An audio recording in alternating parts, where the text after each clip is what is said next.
Some called Ronald Reagan lazy. Others called him a brilliant delegator. Whatever the viewpoint, all agree that the men around Ronald Reagan played an unprecedented role in shaping and controlling the nation's foreign and domestic policy.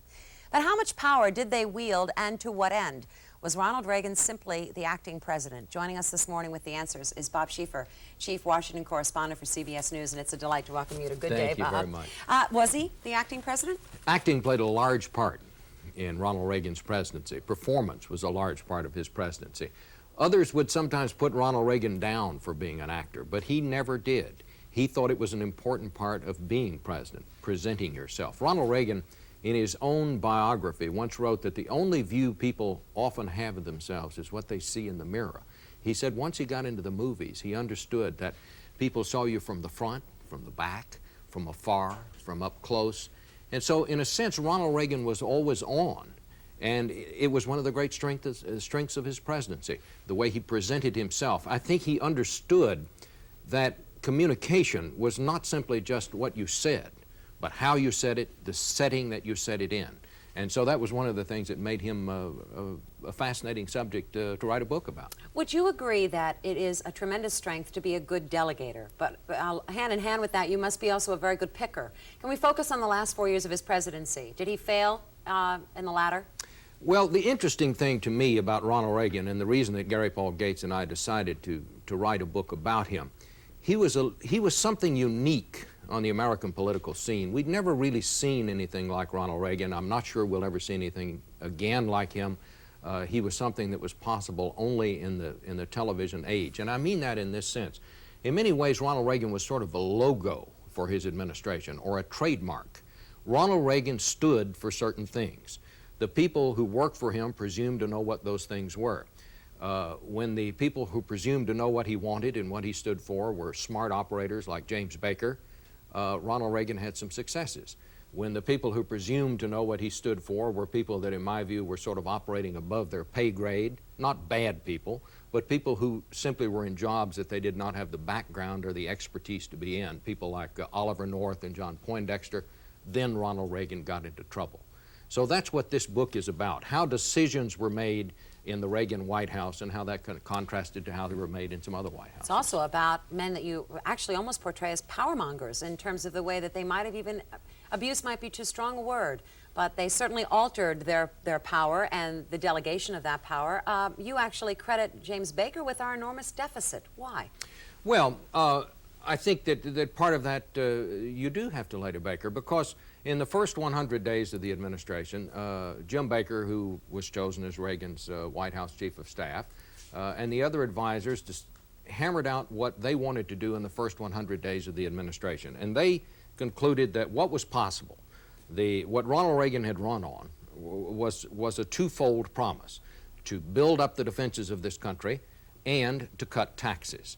They thought it was possible to cut taxes at the same time that you were able to build up defenses. It almost seems the elementary. Congress was not ready to cut some of the entitlement programs that had to be cut at that time, and so that was the beginning of the deficits, deficits that we still have. But doesn't it seem almost elementary, or is that easy in hindsight, to see that you cannot possibly cut taxes and raise the defense budget? They don't go hand in hand, do they? Well, a lot of people thought that you could, and we still have the deficits.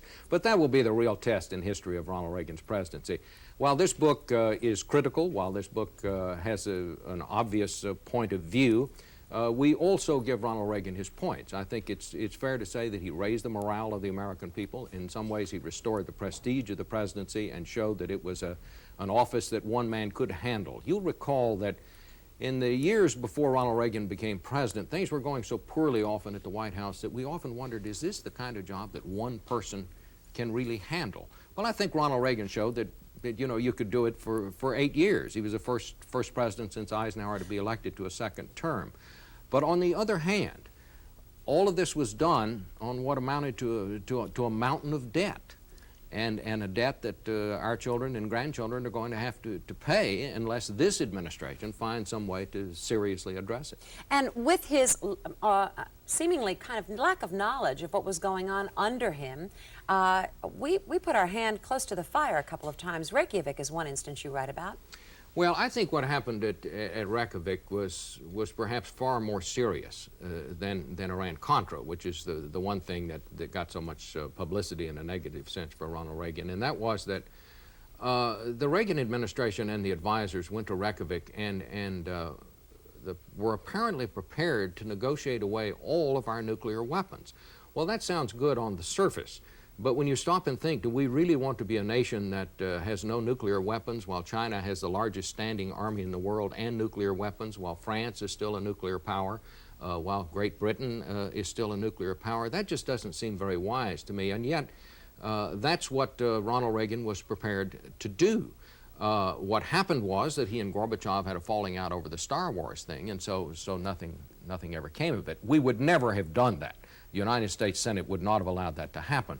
But Sam Nunn told me, the chairman of the Armed Services Committee, and I quote him in the book, as saying that had that happened, it would have been the most serious and most embarrassing blunder, perhaps of this century, certainly since World War II. You told me that the staff that accompanied him were more like fraternity boys staying up all night the night before cramming for an exam. Well, they weren't prepared? When you start talking about serious things like doing away with our nuclear weapons or negotiating treaties, this ought to be something that's staffed out through the government and out through the bureaucracy. Apparently none of that was done before Reykjavik. It was almost like this group of advisors went to Reykjavik and like a group of fraternity brothers is staying up all night to cram for an exam.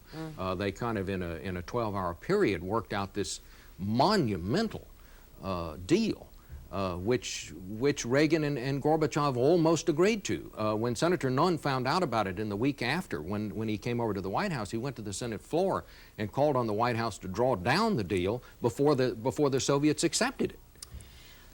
When it came to press conference time, how manipulative was the White House? And you say that, I mean, they were masters at PR, but how frustrating was it for a correspondent who wanted to get to the heart of the matter and get to the truth for the American people? How often did you feel that you didn't do that? Well, it was very difficult during the Reagan administration because the president was never available. He just almost never held news conferences. What did he have in his presidency? I don't remember the number, probably 30. Whereas Franklin Roosevelt used to hold 4 a week, something like that. We are seeing now things, I think, getting kind of back to normal with the Bush administration, and I give President Bush great credit for that. He's made an effort to get things back to normal. He told the reporters in the beginning, he said, look, he said, I don't think it's right. I think it looks disorderly. I just kind of think it's impolite for me to have these photo opportunities and for people to be shouting questions to me. He said, I'll meet with you regularly. I'll hold regular press conferences. I will have interviews. I'll meet with small groups of you. I'll do everything I can to communicate with you. But on the other hand, I think we shouldn't be doing all this shouting and so forth at one another. Well, the reporters have honored that, and I think you'll see that. As long as presidents make themselves available, then I think you'll see a much politer, as it were, press corps. I mean, I'm not one who believes you ought to shout at the president. I think the question is, Mr. President, will you talk to us? If he doesn't, then that's it. And you simply report, he didn't talk to us. Can you quickly give us your point of view on Sam Donaldson's style, since he's a member of our network? Sam Donaldson is a great and good friend of mine, and Sam Donaldson served a purpose during the Reagan administration. Somebody's got to ask the questions, even though it does seem impolite. And when you're not getting answers, Sam did that. Sam's way is not my way, but we're great and good friends, and I think the world of it. We absolutely only touched the surface of what is in Bob Schieffer's book. The acting president, he talks about Mies and Deaver and North and some things that are just absolutely startling, but it's just very well done, Bob, and I thank you for that. And your colleague, Gary Paul Gates. Nice to meet you. Thank you. Thank you for having me. All right.